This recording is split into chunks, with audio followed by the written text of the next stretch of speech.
quem não sabe. O Senhor nos chama e nos leva para terras mais distantes. A gente pensa que é só pelo trabalho, mas primeiramente Ele tem um projeto, não só para mim, mas para cada um de vocês, meus irmãos e minhas irmãs. Nessa noite a gente vai estar falando sobre o dom de línguas. Nessa primeira noite, na qual a gente vai estar aprofundando nos carismas. E para começar, eu quero começar com o Catecismo da Igreja Católica, para estar falando o que são os carismas, o que são estes dons de Deus, para que eles servem. Porque nós católicos, a gente tem a graça de ter a Sagrada Escritura, mas a gente também tem a graça do nosso Santo Catecismo, né, que nos fortalece. Lá no número 2003, a gente vai poder escutar um pouquinho o que são os carismas. Carisma vem do grego, né?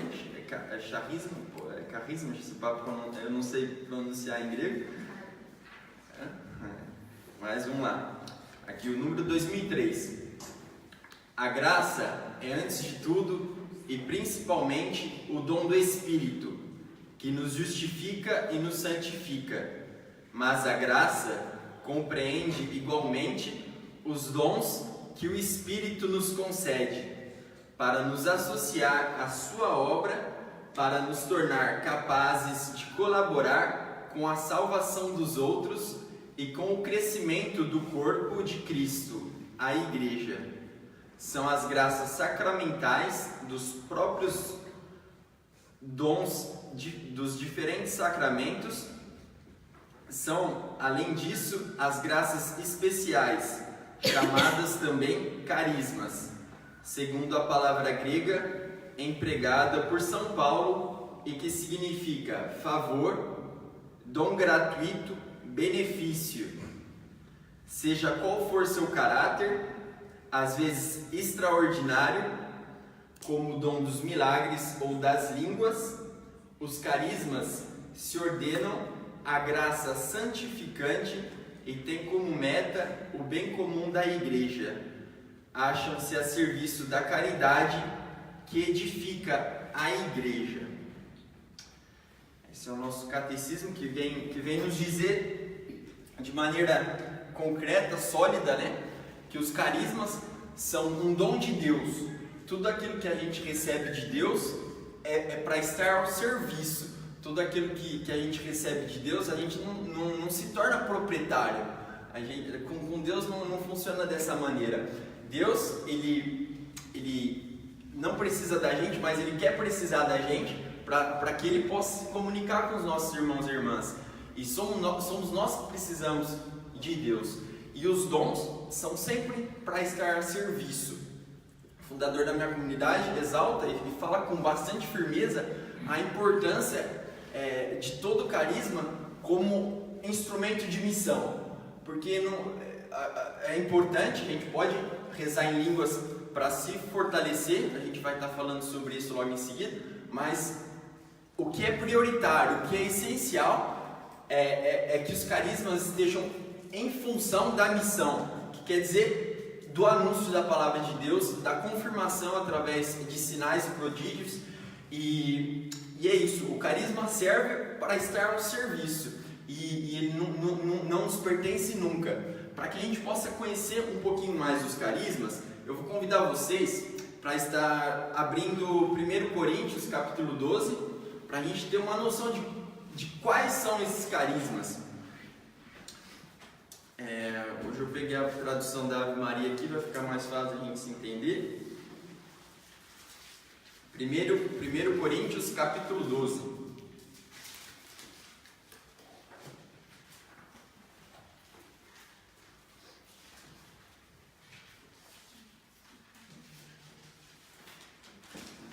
Antes de começar a palavra, enquanto vocês vão procurando, eu queria ressaltar também que nenhuma explicação pode esgotar o dom de línguas e todos os outros dons do Espírito, porque a experiência, a gente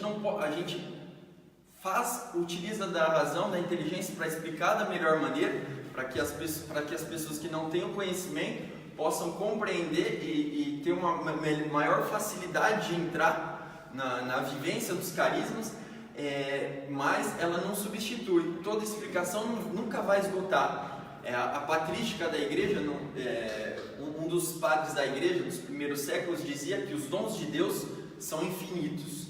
Então ele dá sem medida, ele nos surpreende sempre. E é muito importante a gente ter isso em consciência, porque muita gente tem uma vivência muito linda do carisma, mas sobretudo do dom de línguas, mas não sabe explicar. Então as pessoas muitas vezes chegam e perguntam, mas o que é o dom de línguas? A pessoa vive isso e a graça acontece na vida dela, quer dizer, a graça, o dom de Deus, a manifestação de Deus acontece na vida dessa pessoa, mas ela não sabe explicar. E também o outro problema são aqueles que querem explicar, mas não vivenciam diariamente esse carisma. Então vai acabar sendo alguma coisa rasa, né? Então o importante é fazer a experiência, e a gente está aqui para isso, para permitir a experiência do carisma. E acho que todo mundo já encontrou, né? 1 Coríntios 12.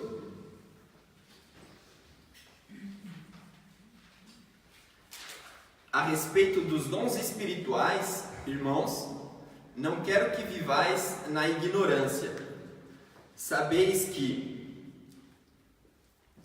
quando éreis pagãos, vos deixáveis levar, conforme vossas tendências, aos ídolos mudos. Por isso eu vos declaro: ninguém, falando sobre a ação divina, pode dizer Jesus é maldito, e ninguém pode dizer Jesus é o Senhor, senão sob a ação do Espírito Santo. Lá a gente vai entrar na descrição dos dons, né? A diversidade de dons, mas um só Espírito.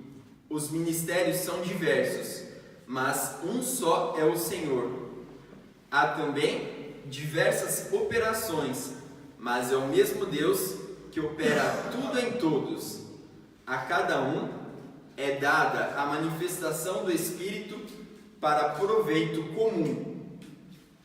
A um é dada pelo Espírito uma palavra de sabedoria, a outro uma palavra de ciência, por esse mesmo Espírito, a outro a fé pelo mesmo Espírito, a outro a graça de curar as doenças no mesmo Espírito, a outro o dom de milagres, a outro a profecia, a outro o discernimento dos espíritos, a outro a variedade de línguas ou diversidade de línguas, a outro, por fim, a interpretação das línguas.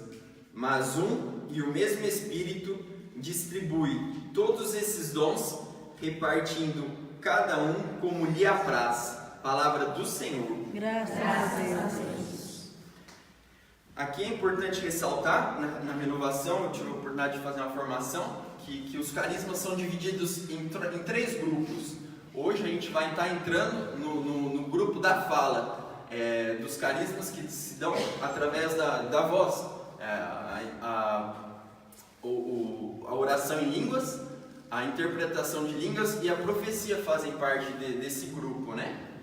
E se a gente pega o contexto que foi escrita essa palavra, a gente pode compreender que naquela época eles não sabiam descrever tudo aquilo que o Espírito pode realizar, mas eram homens cheios do Espírito Santo.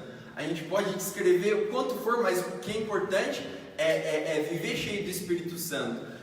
E o dom de línguas vai permitir isso. Não é obrigatório para aqueles que se colocam a questão, para ser santo, rezar em línguas, mas é algo que favorece, é um dom. E por mais pequeno que seja o dom, é um dom de Deus. E se é um dom de Deus, a gente tem que desejar. E a gente vai ler isso logo em seguida, no capítulo 14 de Coríntios. Se é um dom de Deus, a gente tem que desejar no nosso coração, como a gente cantava, a corça que anseia, né? A gente tem que ter essa sede, como a corça que no Salmo canta, né? A corça que corre e procura essa fonte de água, que a gente possa ter essa sede, porque se a gente não deseja, como que Deus vai poder dar alguma coisa pra gente? Em Mateus capítulo 7, no versículo 11, a gente vai ver o seguinte, que se nós que somos homens, a gente dá coisas boas para os nossos filhos, a gente não dá pedra no lugar do pão, e Deus, que é Pai, Ele só pode dar coisas boas também para os seus filhos, né? Então a gente tem que pedir, a gente tem que desejar a graça de receber esse dom. E o dom de línguas é o mais pequeno, mas é o dom que dá abertura para todos os dons, que permite que os outros dons venham em seguida. E os outros dons vão realizar grandes sinais e prodígios. Mateus 5, capítulo 12, quando os apóstolos saíram em missão, sinais e prodígios acompanhavam o envio desses apóstolos. E deixa eu ver. Você sabe. Falei errado. Atos dos Apóstolos 5:12. Os sinais e prodígios acompanhavam. Para que a gente possa receber o dom da sabedoria, o dom da ciência, que são palavras que revelam o que se passa na vida das outras pessoas, a gente precisa ter esse dom de línguas. Não é uma obrigação, mas é algo que dá abertura. O Papa Francisco, numa reunião junto com todos os responsáveis das grandes comunidades de diversos países do mundo, disse: vocês rezam em línguas? É o Monsenhor Jonas que testemunha isso, o Monsenhor Jonas da Bíblia, fundador da Canção Nova, que testemunha isso. O próprio Papa Francisco pede isso. Vocês rezam em línguas? Rezem em línguas. E a graça vai acontecer. Os sinais e prodígios vão acompanhar a oração em línguas. Um outro exemplo, o Papa Paulo VI também já rezava em línguas num grande encontro, em 1979, numa das basílicas de Roma. Papa Paulo VI rezava em línguas. O padre Cantalamessa, que é o formador do Papa Francisco, que era o formador do Papa João Paulo II, testemunha que via São João Paulo II cantando em línguas, louvando em línguas, jubilando em línguas. E agora o nosso Papa Francisco, eu tive a graça de estar em Roma, a gente rezou pelo menos durante 5 minutos em línguas diante do Papa. Éramos ao menos 50.000 pessoas no Circo Máximo, nos 50 anos da renovação carismática, né? Foi em 2000 foi ano retrasado, 2017. Obrigado aos universitários. Eu tive essa graça de rezar com o próprio Papa Francisco, que com as mãos abertas clamava junto a gente. Mesmo na missa, junto ao cardinal, a gente, nos momentos propícios, né? Tem gente que é muito mais capacitado para falar sobre os momentos propícios na missa, né? Meu fundador tem uma boa base sobre isso, mas a gente rezava depois da Eucaristia em línguas e vocês não têm ideia. Eu tinha terminado minha temporada, estava cheio de dores no corpo, eu que sou jogador de futebol, não queria muito louvar a Deus. Senhor, eu vim aqui, mas eu não tô querendo te louvar não, Senhor. Mas quando o canto de línguas veio, e todo o povo de Deus, de todas as nações reunidos, clamando em línguas, foi uma grande graça que aconteceu. E a alegria, ela passa ainda no meu coração, o simples fato de reviver. E a alegria que acontece junto ao Papa, a alegria que acontece junto aos irmãos, a alegria que acontece na intimidade do nosso lar, na oração em línguas, é a mesma. Porque o Espírito de Deus é um espírito de alegria e não de tristeza, como a gente ouvia agora há pouco. Eu queria convidar vocês, meu irmão e minha irmã, a abrir o Evangelho de São Marcos, capítulo 16, versículos 15 a 18, para que a gente possa ouvir o que Jesus falou antes da ascensão aos céus. É importante notar que Jesus não falou muito do Espírito Santo antes da Quinta-feira Santa, né?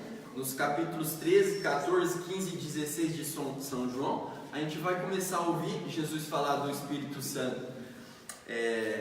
Tem uma passagem também na festa das tendas, mas a gente não escutava muito, né? E ali Jesus fala aos discípulos já: é preciso que eu pare para que vocês recebam o Espírito Santo. E se Jesus, que é aquele que a gente quer encontrar face a face no céu, nos diz que faria toda a diferença a vinda do Espírito Santo, é que o homem é bom, o Santo Espírito é bom demais. E vamos lá, vocês já encontraram? Marcos capítulo 16, versículo 15.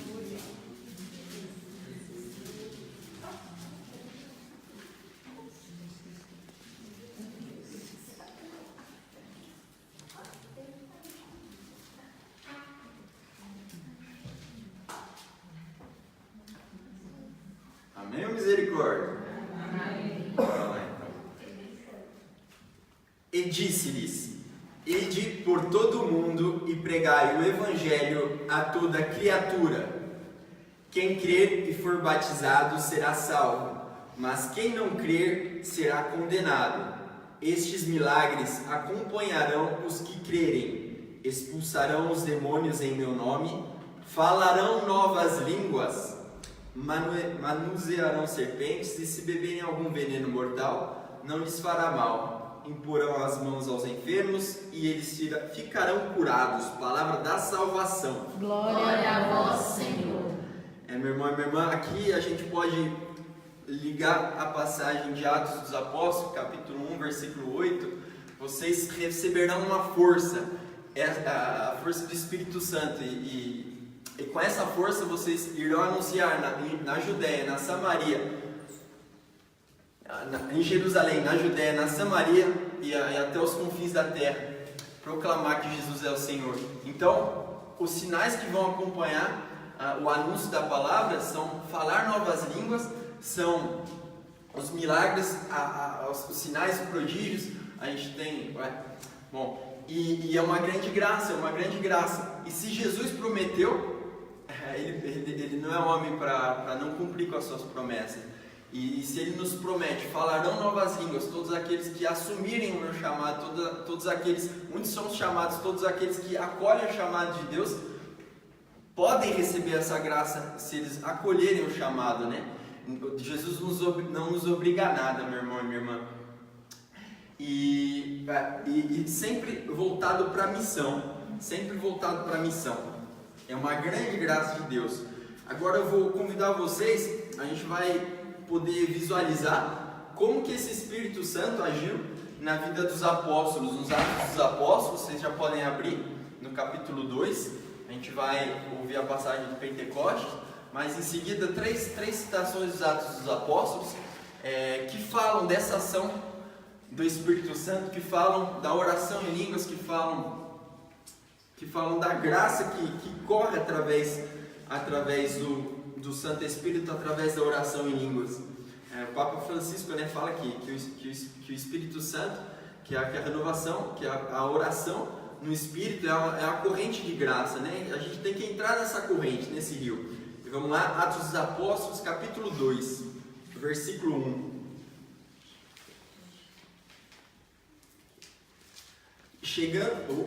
Amém?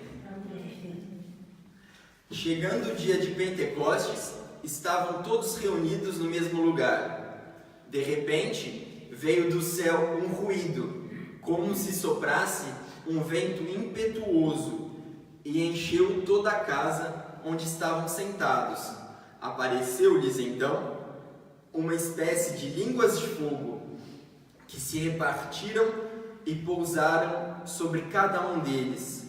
Ficaram todos cheios do Espírito Santo e começaram a falar outras línguas, conforme o Espírito Santo lhes concedia que falassem.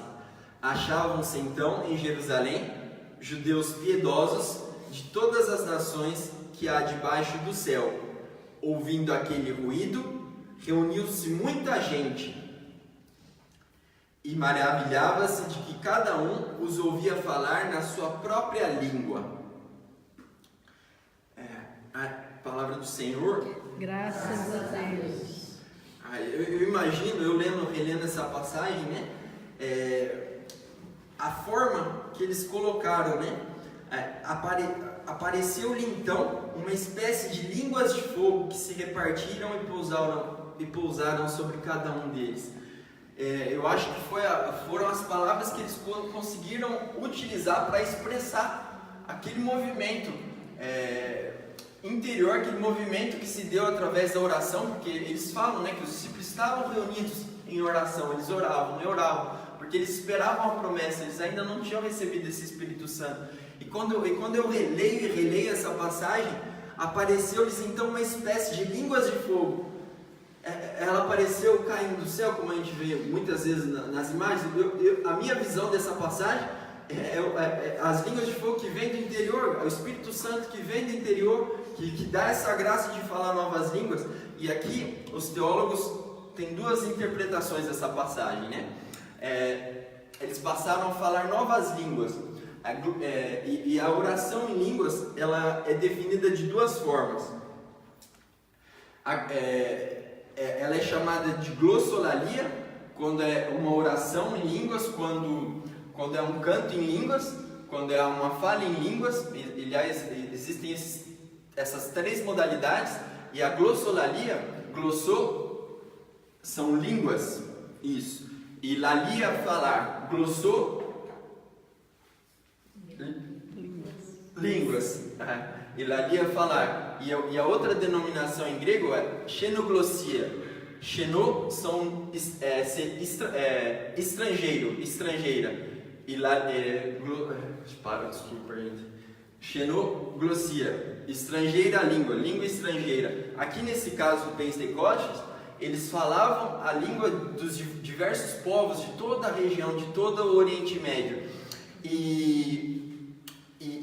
Essa é uma manifestação. Meu pai, fundador da minha comunidade, já viveu 2 vezes indo para o Brasil em missão, e ele não falava português, e ele viveu essa graça de falar o português. A irmã, que faz parte também da nossa comunidade, traduzia ele, mas chegou um momento da homilia que ela deixou de traduzir, e quando eles viram, foram mais de 10, 15 minutos pregando a palavra de Deus, numa língua que ele não conhecia, o meu fundador. Tem um outro testemunho de uma irmã da comunidade Beatitude, que convidou um padre que era reticente contra a oração em línguas para participar, mas era um grande conhecedor das línguas do aramaico, das línguas antigas, né, do Oriente Médio.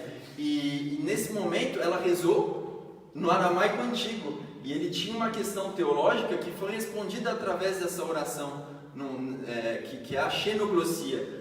Estrangeira, língua estrangeira, uma língua nova que não era falada antes. Mas o que a gente acaba vendo mais nos nossos grupos de oração, e eu particularmente vivo, é a glossolalia, que quer dizer falar novas línguas, né?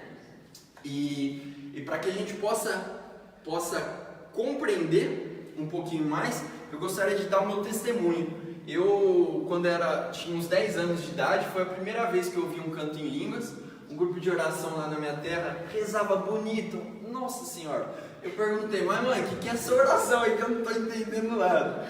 Na época minha mãe não era do grupo de oração, hoje é uma mulher que reza em línguas, que é uma mulher de fé, que vive os carismas, mas na época ela não sabia me responder. Ela falou, eu não sei, meu filho. Ela não falou nem mal nem bem. Depois disso eu fui encontrar a oração em línguas em 2014. Em 2014, entrando nos grupos de oração pela primeira vez, já comecei. Não sabia porquê, mas eu rezava. Mas a primeira vez que eu tenho a imagem de rezar em línguas foi um mês depois dessa primeira entrada num grupo de oração. Foi para ir para as ruas, para testemunhar. Foi para testemunhar verdadeiramente que Jesus é o Senhor, e é sempre para a missão.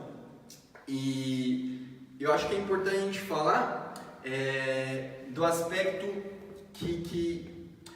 bom, eu convido vocês para a gente poder continuar. Existem diversas formas de receber o Espírito Santo. Lá, agora eu vou ler de forma mais rápida as 3 passagens de Atos dos Apóstolos, para que vocês possam ver como aconteceu na igreja primitiva, na primeira igreja, essa manifestação do Espírito Santo.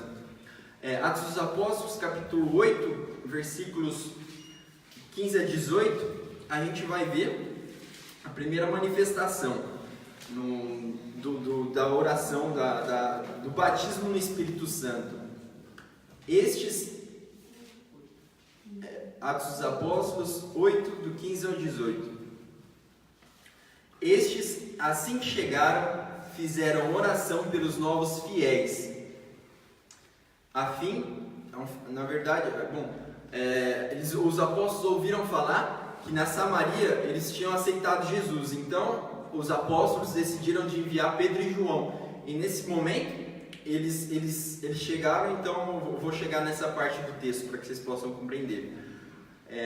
Os apóstolos, versículo 14, 8:14, Atos dos Apóstolos. Os apóstolos que se achavam em Jerusalém, tendo ouvido que a Samaria recebera a palavra de Deus, enviaram-lhe Pedro e João. Estes, assim que chegaram, fizeram oração pelos novos fiéis, a fim de receberem o Espírito Santo, visto que não havia descido ainda sobre nenhum deles, mas tinham sido somente batizados em nome do Senhor Jesus. Então, os dois apóstolos lhes impuseram as mãos e receberam o Espírito Santo. Quando Simão viu que se dava o Espírito Santo por meio da imposição das mãos, para por aqui. Então, os dois apóstolos lhes impuseram as mãos e receberam o Espírito Santo. Existem diversas maneiras de receber o Espírito Santo. Seja pela imposição das mãos. Depois da minha... existe através da imposição de mãos. Pode ser num grupo de oração. Você se sente tocado pela oração dos irmãos de toda a Assembleia que reza em línguas, e você empresta sua voz. Tem uma imagem muito legal quando a gente vai ligar para alguém, um telefone fixo. A gente pega o telefone, mas a gente já não sai falando com a pessoa que está do outro lado. E com a oração em línguas acontece da mesma forma. A gente pega o telefone, mas a gente tem que discar para poder falar com outra pessoa. Então, da mesma forma, para receber esse dom. Se a gente não abre a nossa boca e se a gente não utiliza a nossa voz, a gente não pode receber esse dom. Então, parte da gente, dá um passo de confiança. O Márcio Mendes fala que para receber o dom de línguas, precisamos dar um salto na fé e ter um coração de criança. Isso quer dizer que a gente tem que se colocar, diante do Senhor e pedir essa graça, ter um coração de criança, confiar, Mas uma outra maneira é a imposição de mãos. Aqui a Igreja Católica interpreta como crisma, que nós recebemos todos a imposição de mãos do bispo, E na primeira igreja, na igreja primitiva, quando as pessoas recebiam o crisma, muitos milagres se cumpriam através da vida dessas pessoas. A oração de línguas começava desde este momento da imposição das mãos e da unção, através dos bispos, dos nossos bispos. E lá, agora a gente vai para o capítulo 10, logo em seguida, a gente vai ver como os não-judeus, porque até esse momento somente os judeus, o povo de Israel, que rezava em línguas e somente junto a eles o Espírito se manifestava. E no capítulo 10, versículo 44, a gente vai ver a primeira manifestação, o Pentecoste dos não-judeus. A gente vai ler do 44 ao 46. Estando Pedro ainda a falar, o Espírito Santo desceu sobre todos os que ouviam a santa palavra. Os fiéis da circuncisão, que tinham vindo com Pedro, profundamente se admiraram, vendo que o dom do Espírito Santo era derramado também sobre os pagãos, pois eles os ouviam falar em outras línguas e glorificar a Deus. Meu Deus do céu, glória a Deus. Louvavam a Deus, Falavam outras línguas e cantavam louvores, louvavam a grandeza de Deus. E é isso que a gente vê muitas vezes nos nossos grupos de oração, A gente louva a grandeza de Deus, e quando nos faltam palavras, a gente passa a rezar em línguas.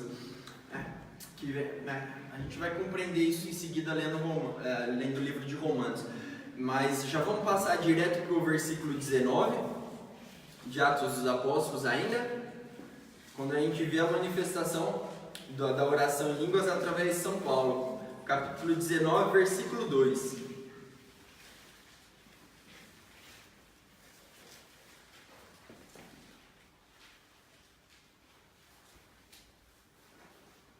Paulo, vamos começar do 1, bora. Enquanto Apolo estava em Corinto, Paulo atravessou as províncias superiores e chegou a Efésio, onde achou alguns discípulos e indagou deles: recebestes o Espírito Santo quando abraçastes a fé? Responderam-lhe: não, nem sequer ouvimos dizer que há um Espírito Santo. Então, em que batismo fostes batizados? Perguntou Paulo. Disseram: o batismo de João. Paulo então replicou: João só dava um batismo de penitência, dizendo ao povo que cresce naquele que havia de vir depois dele, isto é, em Jesus. Ouvindo isso, foram batizados em nome do Senhor Jesus. Agora é muito importante, presta atenção, meu irmão e minha irmã. E quando Paulo lhes impôs as mãos, o Espírito Santo desceu sobre eles, e falavam em línguas estranhas e profetizavam. E aqui a gente pode ver ainda essa grande graça, né? Essa grande graça da manifestação da oração de línguas na igreja primitiva. E eu posso testemunhar para vocês, depois de... quando eu comecei o meu caminho, 2 anos depois de ter aceitado e acolhido Jesus na minha vida, eu acolhi Jesus na idade de 19 anos, eu tinha um grande problema. Eu terminei um namoro que não era santo, não era de acordo com aquilo que o Senhor queria, e eu ficava prisioneiro da minha ex-namorada, que era muito, muito bonita, e eu não conseguia pensar em outra coisa. E diante do Santíssimo, a gente estava no seminário de vida, foi o primeiro seminário de vida no Espírito Santo que eu participei. O pregador usou do dom de ciência no meio da assembleia já, e em seguida ele me levou pro cantinho, vem pro cantinho. A gente foi para a capela logo ao lado, e ele falou: tira os pés, tira as sandálias, né, tira o calçado, e lá eu já abri meu coração. Mas o momento que eu recebi a graça foi através da oração de línguas. E depois desse dia eu não fui mais prisioneiro de mulher alguma. E depois desse dia, depois de 2014, eu rezo todos os dias em línguas. Todos os dias. Não é somente para o grupo de oração, mas a oração em línguas é para falar de Deus e para falar com Deus. É muito importante, é um instrumento de união direta. E a gente vai compreender isso em seguida. Porque e aqui a gente está diante do Santo dos Santos, né? Como a gente encontra em Êxodo capítulo 3. Mas bom, e é uma grande graça. A gente precisa, a gente tem a liberdade, mas é uma grande graça que eu convido meu irmão e minha irmã, se você ainda não reza em línguas, já está abrindo o seu coração. E agora eu gostaria de vos explicar quais são os 4 tipos de oração em línguas, porque eu falei no começo que existe a oração em línguas, a fala em línguas e a interpretação. Agora eu vou falar sobre a oração em línguas. O primeiro exemplo, a gente viu que eles, no capítulo 10, o primeiro tipo de oração é o louvor. A gente viu no capítulo 10 de Atos dos Apóstolos que eles oravam em línguas e louvavam a grandeza de Deus, glorificavam a Deus. E o louvor é a manifestação mais recorrente do carisma, né? Que é o que a gente vê aqui no nosso grupo de oração, quando a gente reza e vira, e a melodia, ela toma conta. É algo tão lindo que mesmo os grandes compositores não compreendem como a melodia do canto em línguas, da oração em línguas, do louvor em línguas, atinge tal medida de beleza. É algo muito lindo que acontece. E para que vocês possam compreender que não é algo que acontece depois de 50 anos, como que a gente vive na renovação carismática, mas é algo que a gente pode ver através de Santo Agostinho, que viveu no século IV. Ele fala sobre a jubilação, mas ele falando, ele explica perfeitamente aquilo que a gente vive na oração em línguas. Eu vou ler para vocês.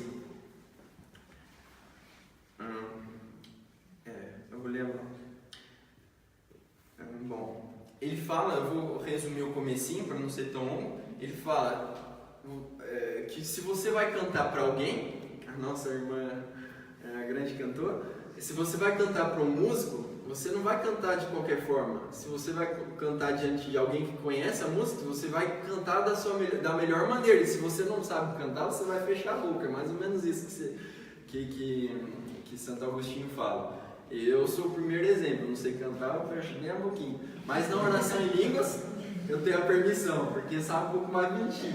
Então, mas você que canta mal como eu, não é um problema isso. O Senhor dá graça, porque cantar em línguas eu dou conta. Mas se você sabe que se você canta meio mal, para o bem comum da Assembleia, como é para o outro carisma, você tenta escutar aquele irmão que canta melhor e coloca o seu tom um pouquinho abaixo dele, não vai fazer mal nenhum. É ele que fala, é Santo Agostinho, não sou eu, hein? Mas bom. Bom,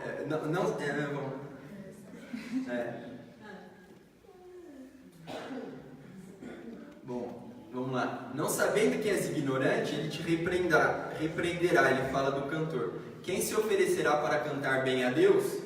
A ele que de tal modo julga o cantor, de tal modo examina tudo, de tal modo sabe escutar. Quando poderás apresentar um canto com tanta arte que absolutamente em nada desagrades aos ouvidos perfeitos? Eis que ele te dá um modo de cantar. Não procure palavras, como se pudesses explicar aquilo com que Deus se deleita. Canta na jubilação. É isto, cantar bem para Deus. Cantar na jubilação. O que é cantar no júbilo?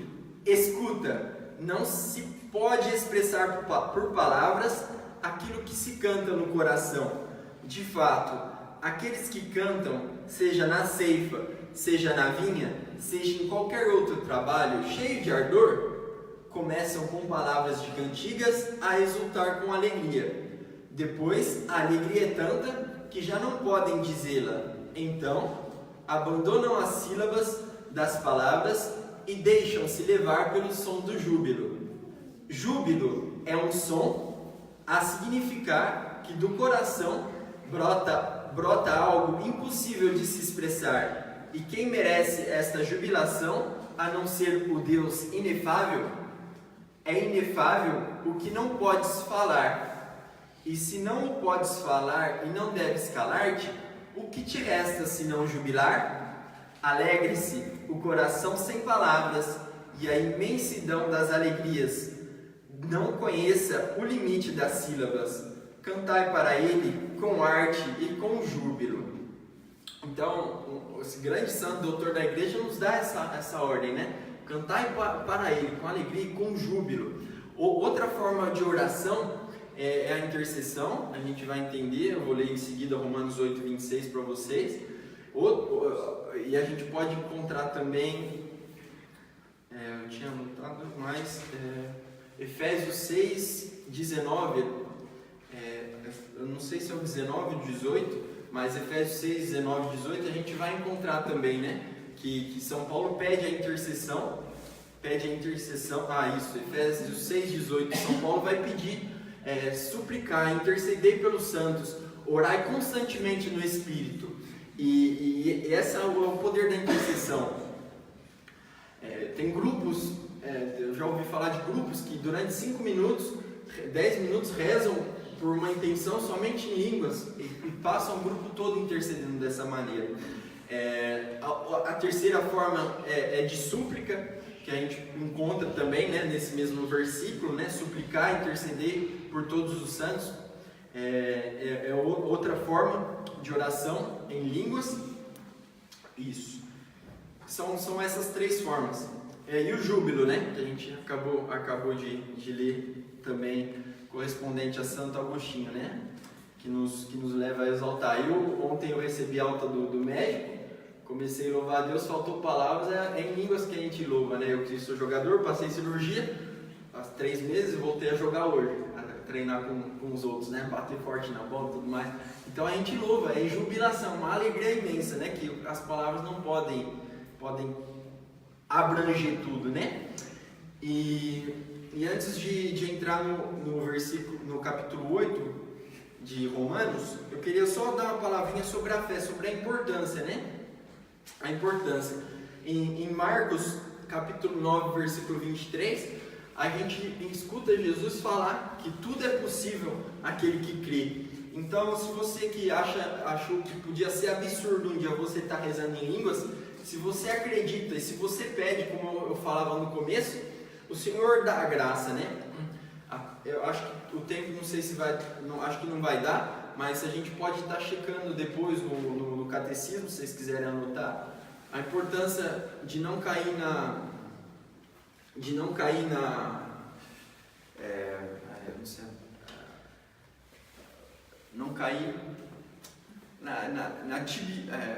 tibieza, né? Não cair na laxismo. Mornidão. Para que a gente não perca esse ardor da oração, né? É preciso da fé, né? E a fé, São João Paulo II, é uma frase que eu cito frequentemente. A fé é abrir-se à vontade de Deus.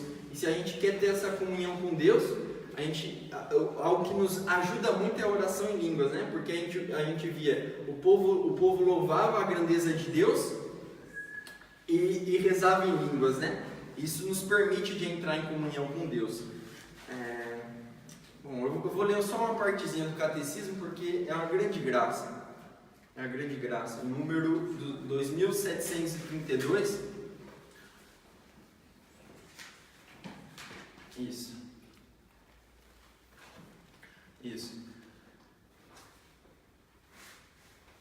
Quando começamos a orar, 1000 trabalhos ou cuidados julgados urgentes apresentam-se como prioritários. De novo, é o momento da verdade do coração e de seu amor preferencial.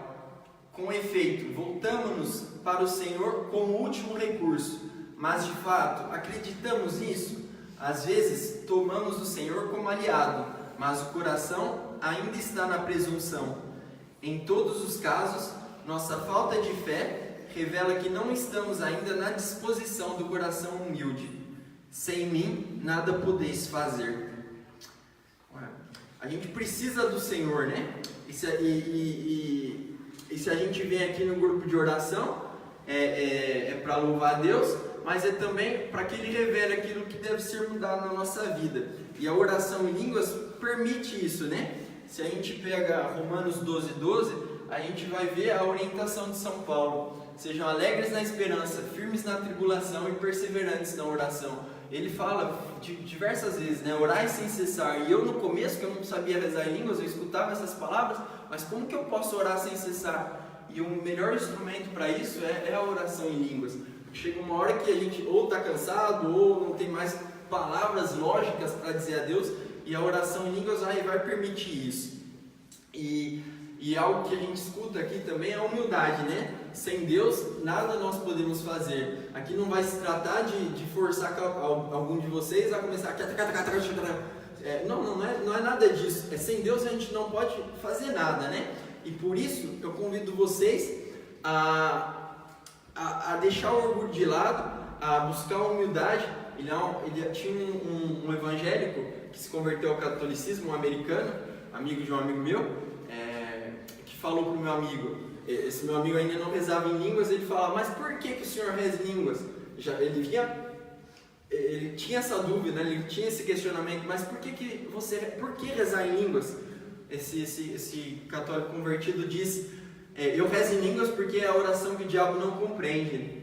Então, se a gente quer falar direto com Deus, não quer dar até pro mal, reza direto na oração em línguas, já vai direto para o Senhor, né? É para falar com Deus e de Deus, né? Como eu falei outra hora. Eu convido vocês a abrir Romanos capítulo 8, versículos 26 e 27, para que a gente possa compreender e entrar um pouquinho mais nessa graça, né? Nossa Senhora! O tempo está curto, vamos lá, vamos apertar. Estica ele, Pedro. Vamos apertar. Eu já vou dizer para vocês que gemido aqui que a gente vai ler em Romanos 8, 26 e 27, em grego quer dizer estenazo. E e pode ser traduzido por gemer, emitir fortes lamentos, suspirar, murmurar. Só para a gente já estar entrando no contexto. Romanos 8, 26 e 27. Bora lá.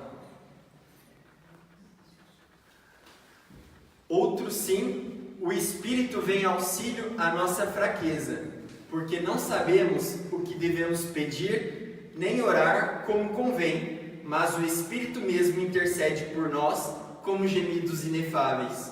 E aquele que prescruta os corações sabe o que deseja o Espírito, o qual intercede pelos santos segundo Deus. Meu Deus do céu. Palavra do Senhor. Graças a Deus. Eu vos dizia que a palavra do grego estenazo pode ser gemido, emitir fortes lamentos, Senhor da glória, suspirar. Quando a gente não tem mais palavra, meu irmão e minha irmã, ou murmurar, não é só, oh Senhor, está chovendo, não é murmurar, falar baixinho, quando você não tem mais como, eu penso muito em murmurar já em dizer coisas, palavras erradas para o Senhor, né? Mas murmurar também é falar baixinho, é falar no ouvido da criancinha, né? E a outra palavra importante para a gente compreender essa palavra mas o Espírito mesmo intercede por nós com gemidos inefáveis. A gente compreendeu um pouquinho o que é esse gemido. E inefável, o que é inefável? Fui procurar o sentido, é aquilo que não se pode nomear ou descrever em razão da sua natureza, força, beleza. É inexprimível, indescritível, algo que é tão bonito, tão encantador, que a gente não consegue descrever. É isso a oração em línguas. É maravilhoso, meu Deus. É maravilhoso. E a gente tem que... E é para os fracos. Se eu fosse forte, eu não precisaria, mas eu preciso. Eu sou o primeiro a precisar. É uma grande graça. Eu, quando estou dentro de campo jogando, eu peço o Espírito Santo. Eu, quando fui para a Polônia, em peregrinação, eu fui sozinho. Mas a cada dia eu vivi com uma pessoa o dia inteiro que me acompanhou, que eu não fui convidar, foi a pessoa que se propôs. No primeiro dia, um seminarista polonês que me levou por toda a cidade, mas eu passo todas as minhas peregrinações rezando em línguas. No dia seguinte, em Auschwitz, onde os judeus foram exterminados, um judeu se dirigiu a mim e a gente fez toda a visita, né? Onde São Maximiliano Maria Kolbe foi